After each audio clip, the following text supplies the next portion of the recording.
নমস্কার, আমার ব্যঞ্জন পরিবারের সকল সদস্যকে স্বাগত জানিয়ে আমি নতুন একটি পর্ব শুরু করেছি। এই পর্বে থাকছে সম্পূর্ণ নিরামিষ একটি রান্না, মুগেশ্বরী পটল। এই মুগেশ্বরী পটল রান্না করতে লাগে পটল, গরম মশলা, তেল, হলুদ গুঁড়ো, লঙ্কার গুঁড়ো, জিরে, দুধ, নুন, ঘি, মুগ ডাল, তেজপাতা, শুকনো লঙ্কা, গোটা জিরে, এলাচ, দারচিনি, লবঙ্গ, আদা ও কাঁচা লঙ্কা বাটা। এবার গ্যাসে কড়াই বসিয়ে কড়াইটি গরম হলে দিয়ে দিলাম 100 গ্রাম সোনা মুগ ডাল। এবার ভালো করে নেড়ে চেড়ে মুগ ডালটি ভেজে নিতে হবে। আমার মা খুব ভালো রান্না করতে পারে। মার রান্না ছোটবেলায় খুব মন দিয়ে দেখতাম।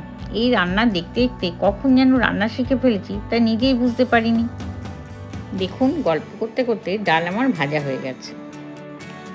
এবার বাটিতে ডালটা নামিয়ে তাতে খানিকটা জল ঢেলে দিলাম। এবার কড়াইতে খানিকটা তেল ঢেলে দিলাম। তেল গরম হতে হতে পটলের মধ্যে 1 চামচ নুন ও 1 চামচ হলুদ দিয়ে পটলগুলিকে ভালো করে মেখে নিতে হবে। এতক্ষণে তেল গরম হয়ে গেছে। একে একে পটলগুলিকে তেলে ছেড়ে দিলাম। এবার পটলগুলিকে একটু নেড়ে চেড়ে ভালো করে ভেজে নিতে হবে। আমি রান্না করতে খুব ভালোবাসি। ঘরের লোকেদের সবসময় কাছে পাই, তাই তাদের খাওয়াতেও পারি। কিন্তু আপনাদের তো কাছে পাই না, তাই ভাবলাম এই ব্যঞ্জনের মাধ্যমে আপনাদের কাছে পৌঁছে যাব রান্না নিয়ে। পটলগুলি হালকা ভাজা হয়ে গেছে। 1 মিনিটের জন্য ঢাকা দিয়ে দিলাম। 1 মিনিট পর ঢাকনা খুলে পটলগুলিকে উল্টে পাল্টে দিলাম।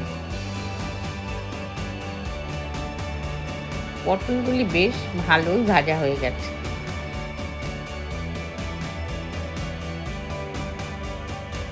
এবার একে একে পটলগুলিকে একটি পাত্রে নামিয়ে নেব।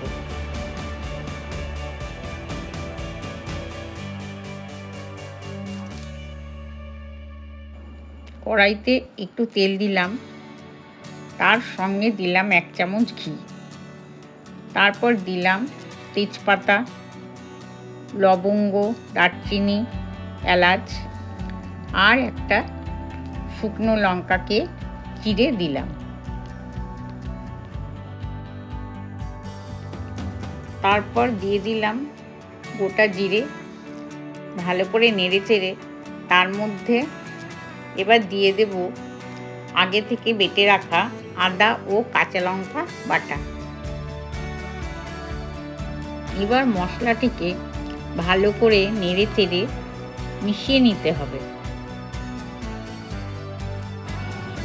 এতে দিয়ে দেব 1 চামচ হলুদ গুঁড়ো, 1 চামচ লঙ্কার গুঁড়ো, 1.5 চামচ জিরের গুঁড়ো ও স্বাদ অনুসারে নুন।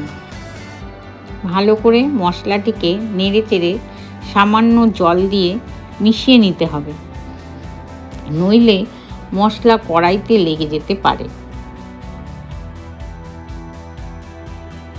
মশলা কষাতে থাকব। এবার মশলা কষে এসেছে। এবার এর মধ্যে দিয়ে দেব আগে থেকে ভেজে রাখা মুগ ডাল।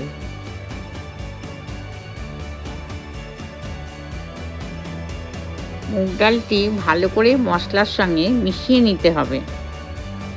এই রান্নাটিতে মুগ ডালটি খুব বেশি সেদ্ধ হবে না, তাই বারে বারে অল্প অল্প করে জল দিয়ে মুগ ডালটি সেদ্ধ করে নিতে হবে। একেবারে বেশি জল দিলে বেশি সেদ্ধ হয়ে দলা পেকে যেতে পারে।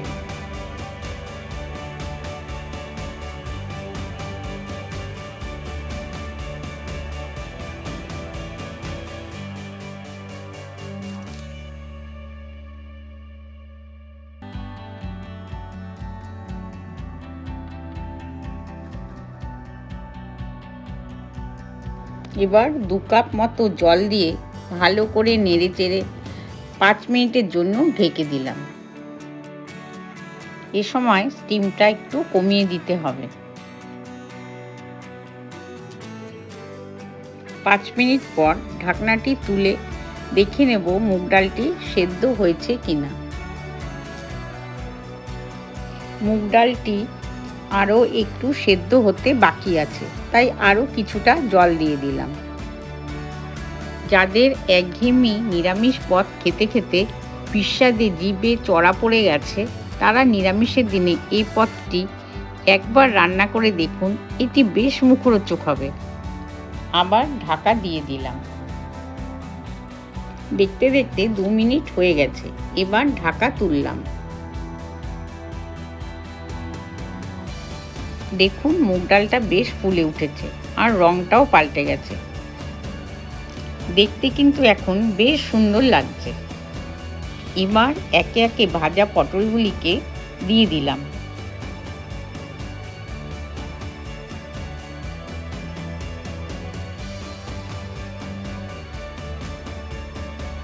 পটলগুলোকে আলতো হাতে নেড়ে চেড়ে 1 কাপ দুধ ঢেলে দেব।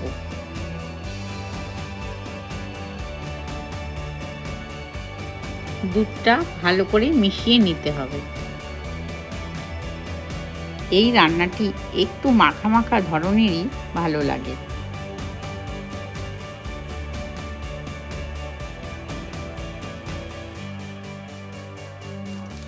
গ্যাসের ফ্লেমটাকে একটু কমিয়ে দিয়ে 1 মিনিটের জন্য ঢাকা দিয়ে দেব।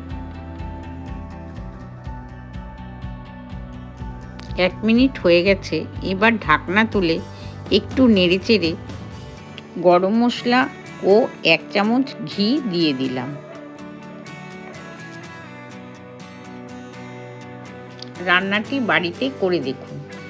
আমাদের তো ভালো লেগেছে, আপনাদেরও ভালো লাগলে কমেন্ট বক্সে জানাবেন। লাইক করুন, শেয়ার করুন, সাবস্ক্রাইব করুন, পাশে থাকুন। ভালো থাকুন, সুস্থ থাকুন, এই কামনাই করি। দেখা হবে পরবর্তী পর্বে নতুন রেসিপি নিয়ে। আজকের মতো বিদায় নিচ্ছি।